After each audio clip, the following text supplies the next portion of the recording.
Olha eu aqui novamente. Vídeo 2 do nosso conteúdo, como prometido, formalismo lagrangiano, parte 2, ok? Onde nós paramos exatamente no vídeo anterior? Bom, no vídeo anterior, a gente acabou de ver que a equação de Euler-Lagrange ela pode ser expressa por essa equação assim, onde esse L representa uma lagrangiana. O que exatamente isso quer dizer? Bom, isso quer dizer que, se conhecermos a lagrangiana de um sistema, as equações de Lagrange estabelecerão as relações entre as acelerações, entre as velocidades e as coordenadas. Ou seja, as equações descobertas vão constituir as equações do movimento em si, ok? Então, por isso que eu disse que é mais simples. Se a gente descobrir a lagrangiana, a gente determina as equações do movimento, tá? Bom, vamos conhecer um pouco mais sobre essa lagrangiana. Esse é o Hamilton, certo? Como a gente comentou no vídeo anterior, ele foi a pessoa que deu início, essa parte inicial, o princípio de Hamilton, né? Que ajudou o Lagrange a determinar a equação de Euler da lagrangiana, certo? Bom, em dois trabalhos publicados, um em 1834 e outro em 1835, Hamilton anunciou um princípio dinâmico sobre o qual é possível basear toda a mecânica. E, na verdade, muito da física clássica, que foi chamado de princípio de Hamilton. De todos os possíveis caminhos ao longo dos quais um sistema dinâmico pode mover-se de um ponto a outro num intervalo de tempo específico, consistente em qualquer vínculo, o caminho real seguido é aquele que minimiza a integral temporal da diferença entre as energias cinética e potencial.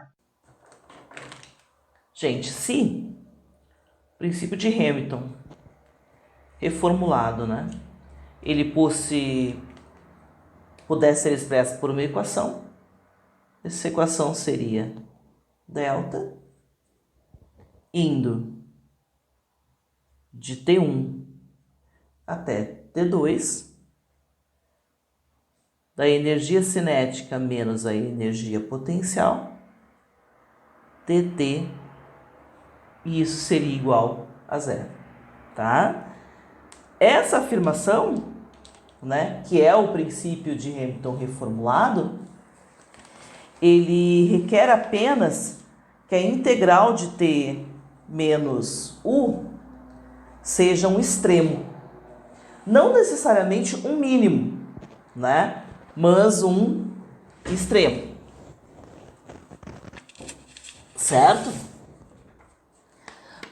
Mas em quase todas as aplicações importantes em dinâmica, a condição de mínimo ela vai ocorrer, tá?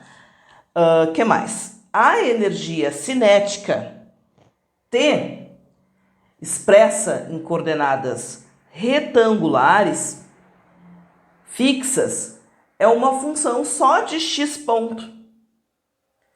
E se a partícula move-se em um campo de força conservativo, a energia potencial é uma grandeza de x, tá? O que quer dizer isso? Que a energia cinética, ela é uma função de x, ponto, né? E a energia potencial é em função de x, tá? A diferença, que é o que está dizendo ali em cima dessas quantidades, é chamada na realidade de lagrangiana, tá? Ou seja, se formos escrever,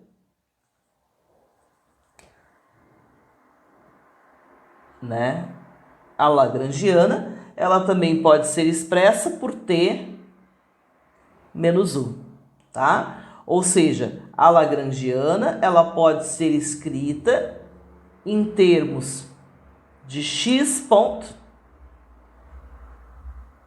e de x, tá? Então, né, se nós partirmos dessa relação acima, nós podemos reescrevê-la da seguinte forma, indo de T1 até T2, da lagrangiana, que é a função de x ponto e de x dt igual a zero. Certo? É como se nós pudéssemos pegar, né, uma equação delta que varia de x1 até x2 e correlacioná-la com uma função que depende de y, depende de y ponto e depende de x, dx igual a zero. Isso nós fizemos anteriormente quando estávamos trabalhando com o cálculo variacional. Lembram disso? E melhor, a gente pode comparar essas duas equações.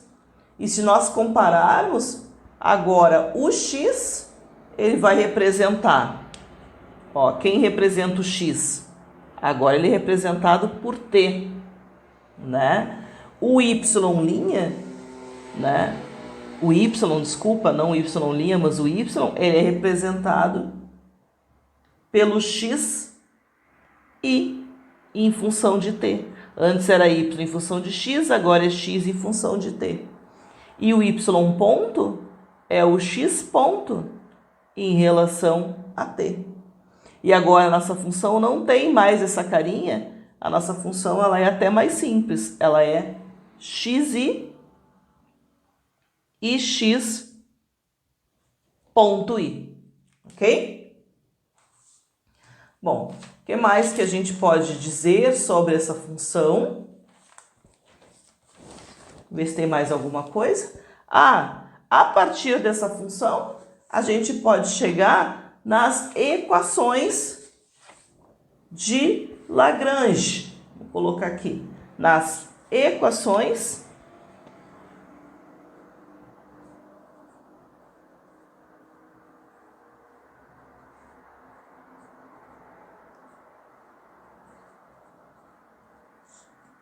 de Lagrange, certo? E a função original, vocês lembram dela? Ela tem essa carinha, né? A derivada da função em relação a y menos, vamos colocá-la aqui, em relação a y ponto i é igual a zero. Lembrando que este i aqui pode ter n valores, né? Elas vão corresponder a quem? Nós trocamos o f por L. Então, vai ser a derivada da função de L. No lugar de y, temos x. Tá? Aqui, no lugar de x, temos t. No lugar de f, temos L. E no lugar de y ponto, podemos ter x ponto. E isso é igual a zero, sendo que o i vai de 1 até qualquer número natural, tá? E essa, então, são a equação de Lagrange, perdão. Só que agora em termos do formalismo lagrangiano. E é essa função que ela vai nos interessar daqui por diante, ok? Olha eu aqui novamente, vídeo 2 do nosso conteúdo, como prometido, formalismo lagrangiano, parte 2, ok? Onde nós paramos exatamente no vídeo anterior? Bom, no vídeo anterior, a gente acabou de ver que a equação de Euler-Lagrange, ela pode ser expressa por essa equação assim, onde esse L representa uma lagrangiana. O que exatamente isso quer dizer? Bom, isso quer dizer que, se conhecermos a lagrangiana de um sistema, as equações de Lagrange estabelecerão as relações entre as acelerações, entre as velocidades e as coordenadas.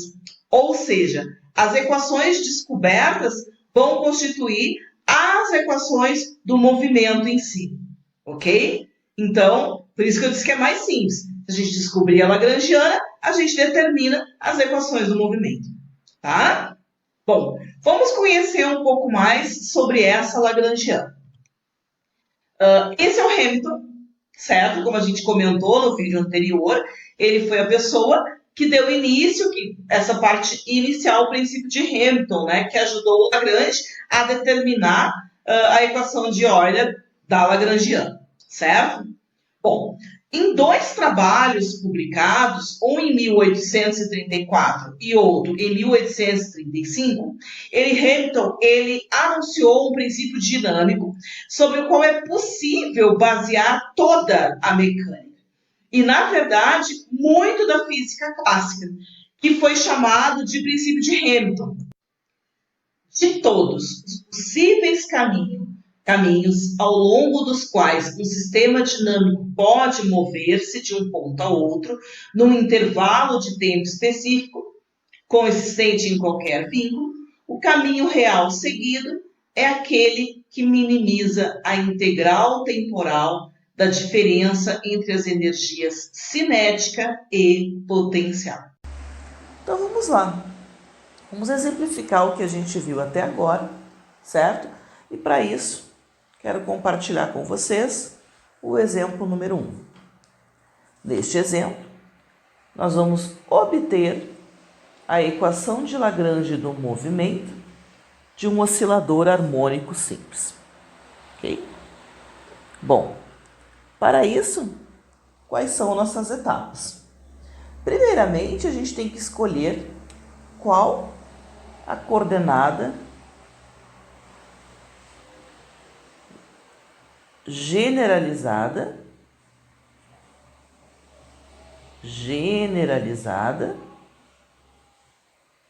que nós vamos trabalhar, certo? Como é um oscilador harmônico unidimensional, eu os aconselho a escolher o X, até porque ele é o mais simples, né, dos osciladores, certo? No segundo momento, nós temos que montar a lagrangiana para esse movimento, certo? A lagrangiana, em termos da energia cinética e potencial, é a energia cinética menos a energia potencial, certo? Sabemos determinar esses valores usando a coordenada generalizada x? Sabemos, né? O t é 1/2 de m x ponto ao quadrado, certo? E o U, como é um oscilador harmônico, é uma energia potencial elástica, né? Que é 1/2 de k x quadrado, ok? Bom, nós sabemos também a equação de Euler-Lagrange, né? Conhecemos a fórmula geral, digamos assim, certo? Agora nós vamos determinar cada pedacinho para a gente conseguir resolver, certo? Então nós vamos lá. Primeiro vamos determinar esse pedaço da equação. Quanto que é a derivada parcial de L em função de x? Se nós pegarmos a lagrangiana, quem é a derivada de L em relação a x? Isso mesmo, é esse termo, né? Menos kx. Agora a gente termina a derivada da lagrangiana agora em relação a x ponto, né? A derivada da lagrangiana em relação a x ponto, quem vai ser? Agora é esse o primeiro termo, m x ponto, né? E finalmente, vamos fazer a derivada em relação ao tempo deste termo, que é o que pede aqui. Então vamos lá. Vamos fazer o dt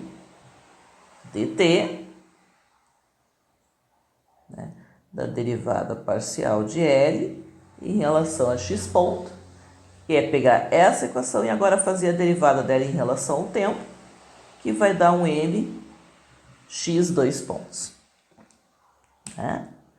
Bom, tendo então todas as derivadas resolvidas, podemos substituí-las na nossa equação. Então, esse primeiro termo é menos kx, menos esse termo que é menos mx 2 pontos. E isso é igual a zero, certo? Vamos reorganizar a maneira de escrever essa equação do movimento.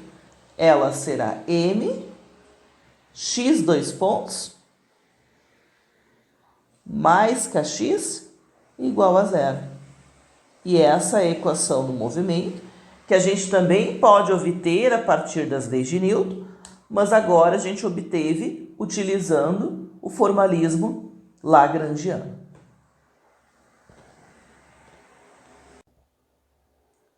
O exemplo número 2,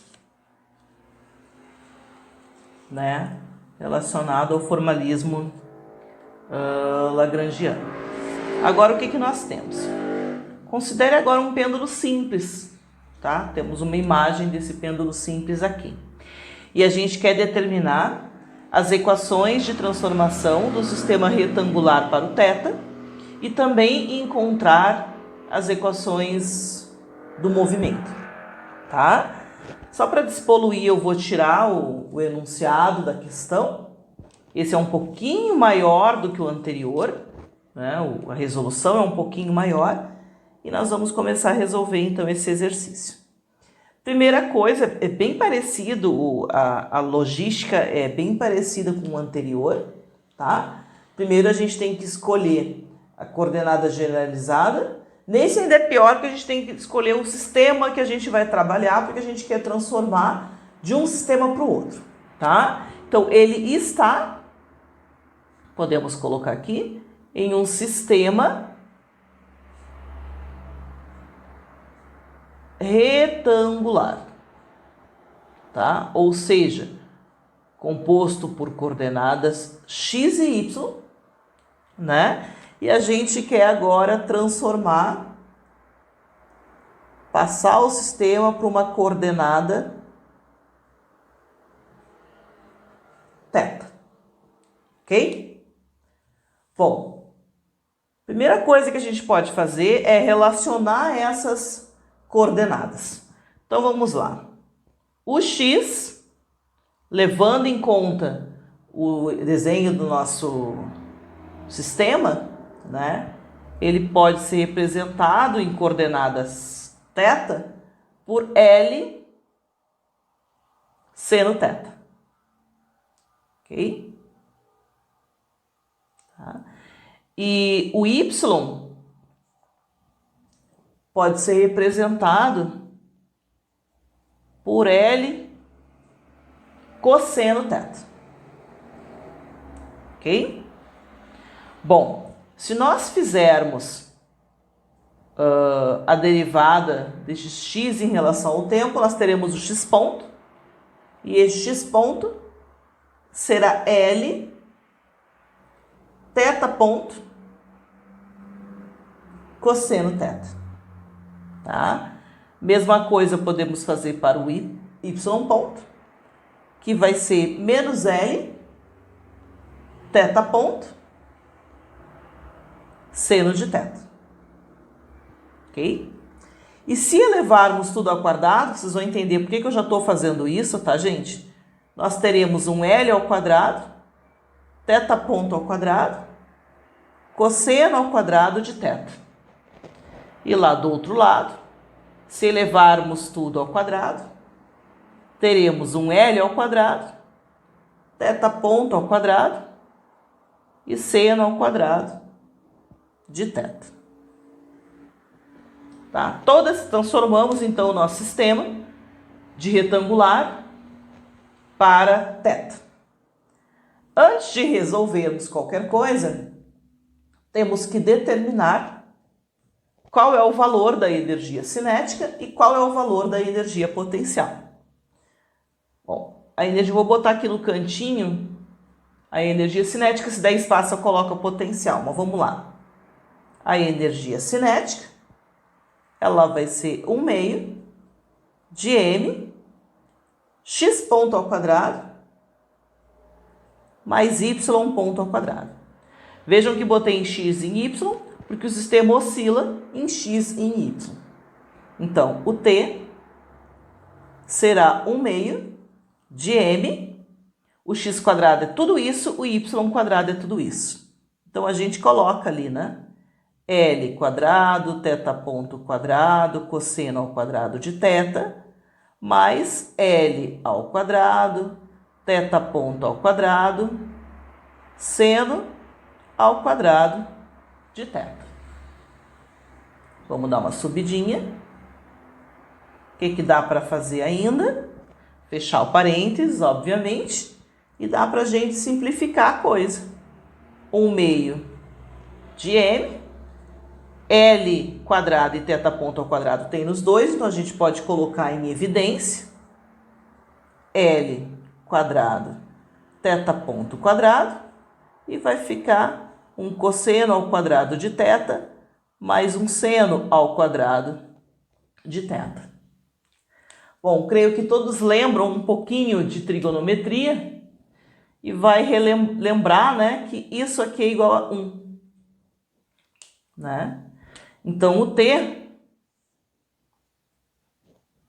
vai ser igual a 1/2 de m L ao quadrado, θ ponto ao quadrado.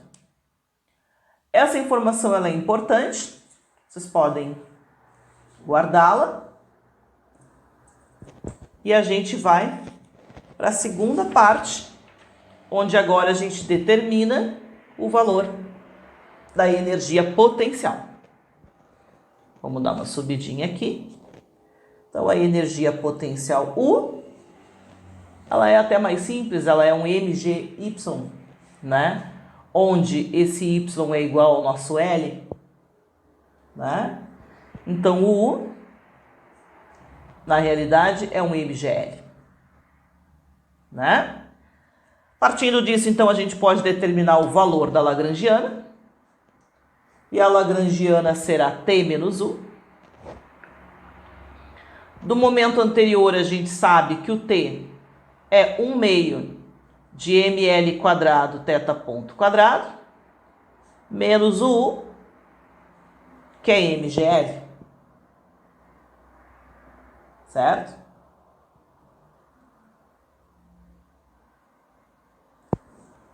Aí, o que vai acontecer agora?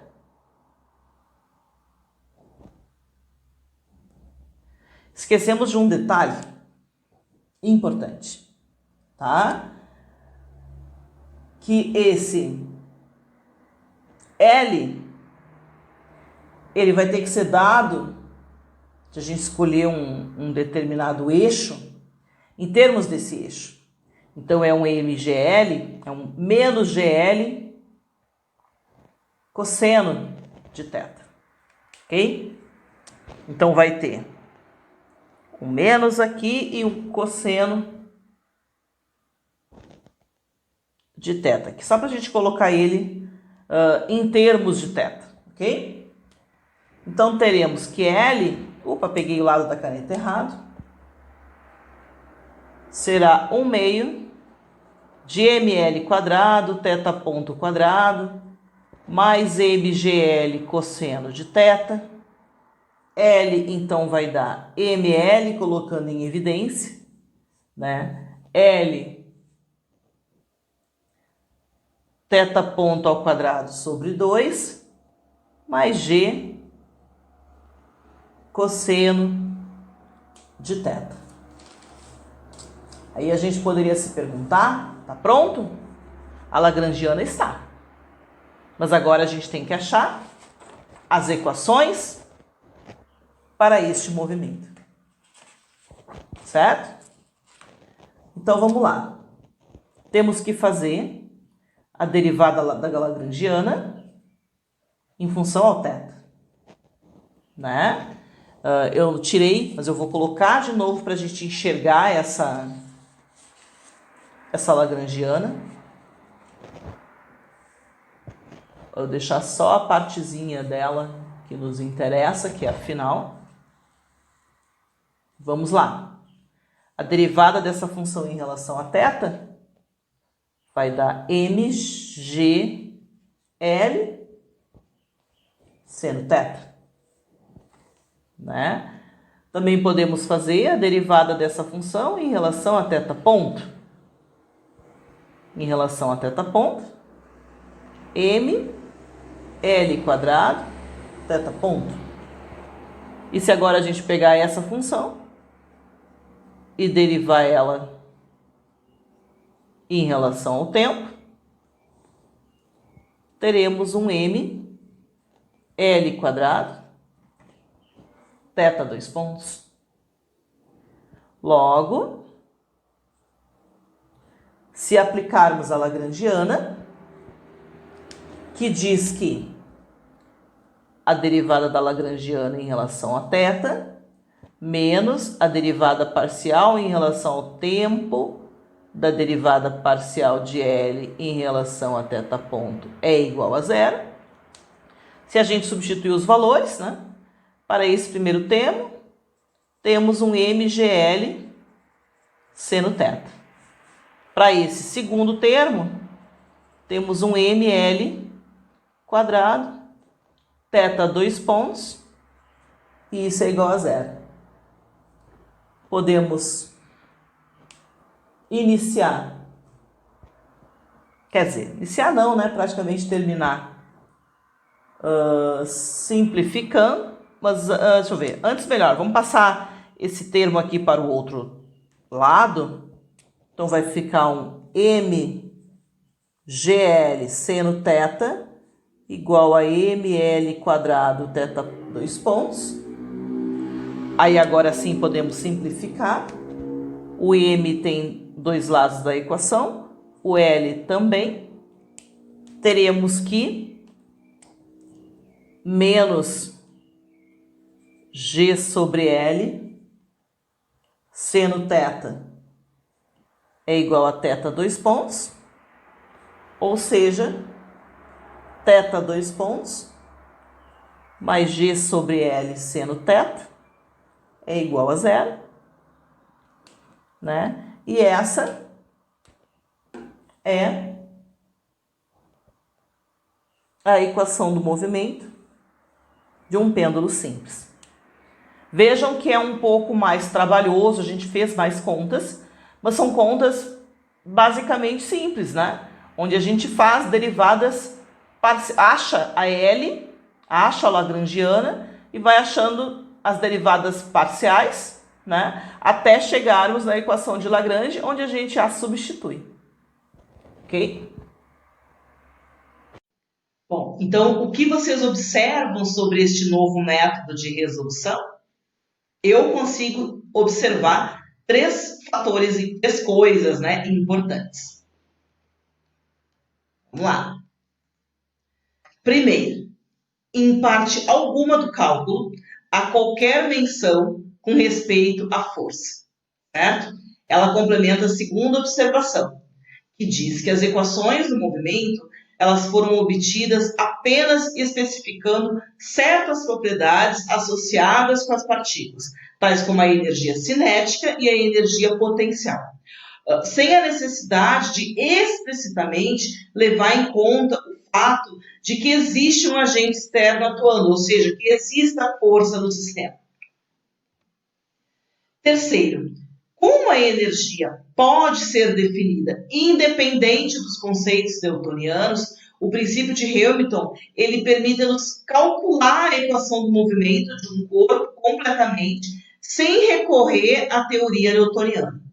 Daria para resolver utilizando os conceitos newtonianos, vocês vão ver que dariam. Todos os nossos exercícios podem ser resolvidos, poderão, né, porque a gente não fez eles ainda, poderão ser resolvidos a partir da mecânica newtoniana. Mas hoje a gente está vendo uma nova roupagem para a resolução desses exercícios, ok? Bom, gente, e é isso então por hoje. Espero que essa aula tenha sido clara. Não esqueçam de curtir o vídeo. Qualquer dúvida que vocês tiverem, também não esqueçam de me procurar. Até mais, pessoal!